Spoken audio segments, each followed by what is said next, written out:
Power 96.1, it's Riley from the Power Morning Show, and in studio right now we have a very special guest, Lauren from Fifth Harmony. Hello. Welcome to Atlanta. Thank you. Thank you very much. Obviously not your first time in Atlanta. No, it is not. Guys here back in Christmas time. Yeah, we've been back here for a tour a couple times. You guys were here on my birthday last year and sang happy birthday to me. Oh, that's so nice. Shameless plug, I know. Look at that.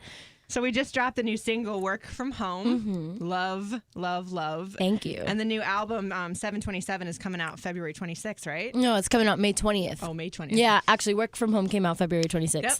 Too much Red Bull. Yeah, right? Sometimes it happens, man. It crosses the wires. So the name of the album, 727, that was after the date that you guys first performed on X Factor, right? Yeah. Actually, we were formed on that day, and so we kind of felt like it was a really fitting name for our new album because we feel like this is the new era and our born again sort of moment, and so we reincarnated that date for ourselves. That's really cool that you guys actually get to decide the name of the album, right? You know, because you would think there would be some other people that have their hands in that, but it's good to hear that it's like, hey, this is our moment. Right? Yeah, they usually come to us because they like the ideas we come up with, which is always really fun. When they think you're creative, it's really fun because some people aren't creative. Some people really, they can't come up with an album title.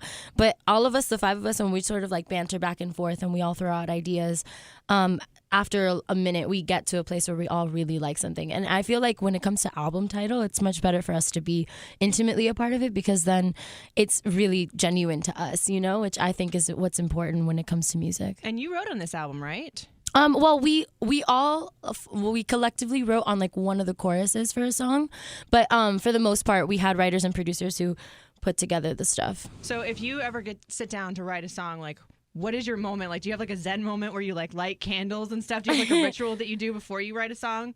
Me personally, because we all sort of, we all sort of write in our own respect. So I like to write just on my own all the time. So I personally, when I go into a studio, I need just to hear the track a million times. And it's like, it's one of those things where I just have them play it like 20 times. And by the end of it, everyone's like, okay, do you get it now? Like, are you good? Do you understand all of the little hits? Or do you need one more time? Yeah, one more play. So there's a group of like 5 girls, and we all know how girls can be when you get together. Do you guys ever fight over stupid things? Oh my God, the stupidest shit. Like what?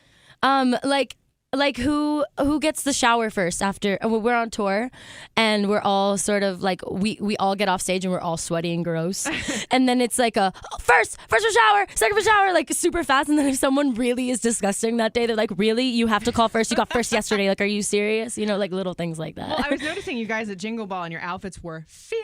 Thank and I'm you, like, girl. Do you guys ever fight over who gets to wear what? Because all the outfits are different. Yeah, no, not when it comes to outfits. You know, we have each of us meet with a designer or we each meet with a stylist, and we have our individual tastes and our individual likes.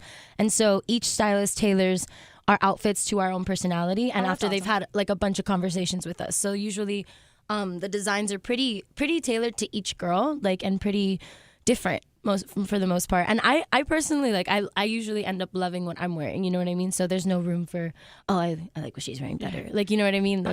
Everything's tailored for each.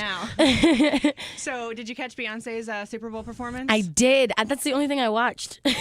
Kind of me too. I'm kind of not a sports person. I know. But did you notice I'm sorry, guys. The moment on stage where she almost fell back? Yeah, I saw that moment and I was like, I know she's going to beat herself up about that, but she's so flawless and I hope she just keeps moving. You know what I mean? Have you ever had one of those moments on stage? Oh my God, absolutely. Where you almost fell? And it's yes. like, whoa, sometimes you get too excited. When you're doing choreography, like sometimes like the energy from the crowd combined with the energy of the song, it just kind of overwhelms you sometimes, especially I'm sure for her. She was performing at the Super Bowl. The amount of people there, A, watching her, and B, like cheering super loud, probably like that could have easily thrown anybody off. Intense. So but she didn't even let, I honestly, like if you weren't like a performer, like you probably didn't even notice she faltered. You know what I mean? She's Beyonce. She's Beyonce, girl. She got right back up.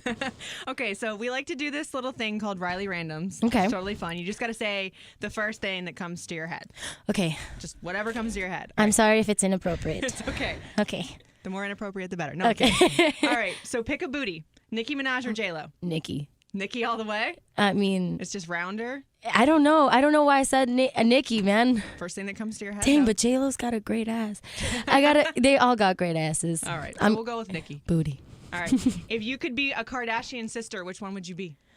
Kendall. Why? Wow, Kendall. Yeah, Why I do love you her. say Kendall. I just think she's badass. You just do. She's just Yeah, awesome she's doing her Calvin Klein thing. model. She's an amazing model. Yeah. Okay, so biggest Oscar snub was? What? I don't. Which one do you think should have won out of Best Picture, or do you think the right person won? I didn't watch. You didn't watch. I'm sorry. I can't properly comment on that. I was working, so I was like not on the television. We'll just go I'm so happy Leo won though. Okay, we'll just go with Team Leo. Let's There go we with Team Leo. All right. I'm super genuinely happy for him though. The Revenant was amazing. I would have never watched the Oscars again if Team Leo wouldn't have happened. I agree. Seriously, I would have been like, goodbye. If Leo doesn't get it this year, I would have boycotted. I would have pulled a Jada.